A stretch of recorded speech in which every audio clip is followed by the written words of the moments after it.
8h21. Tiens, savez-vous dans quelle couleur de bac vont le carton, le plastique ? Jaune. Jaune. Jaune, exactement. Carton, papier, plastique, évidemment.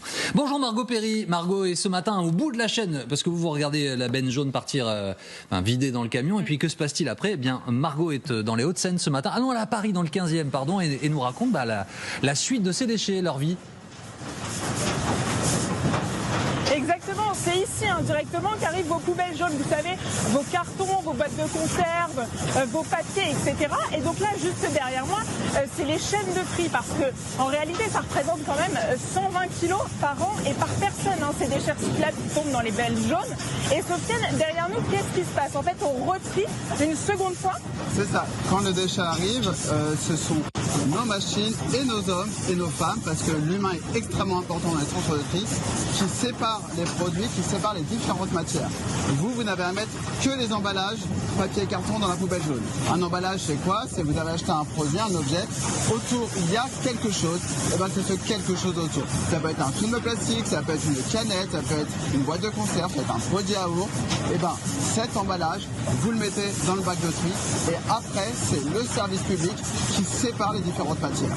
Et justement, c'est la raison pour laquelle quand à la maison, on a par exemple une boîte de céréales et une boîte de sardines en conserve, il ne faut pas mettre la boîte de sardines à l'intérieur de la boîte de céréales, même si ça nous fait gagner de la place. Pourquoi concrètement ? Exactement. Alors on peut le faire à la maison, mais une fois qu'on le met dans le bac jaune, une fois qu'on jette ces déchets, ces emballages dans le bac jaune, il faut les séparer. Car ici, les machines, c'est des lasers, de la spectrométrie qui va identifier les différentes matières.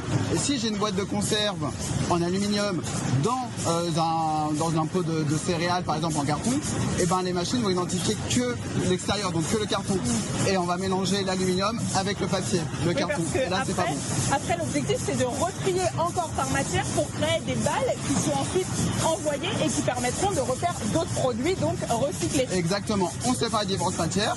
Ensuite, on refait de la matière avec, parce que l'intérêt du tri, c'est de ne pas tirer une nouvelle fois sur les ressources naturelles. Donc, on essaye de réutiliser, recycler les produits. D'accord, très bien. Et donc ça devient des nouveaux déchets en plateau.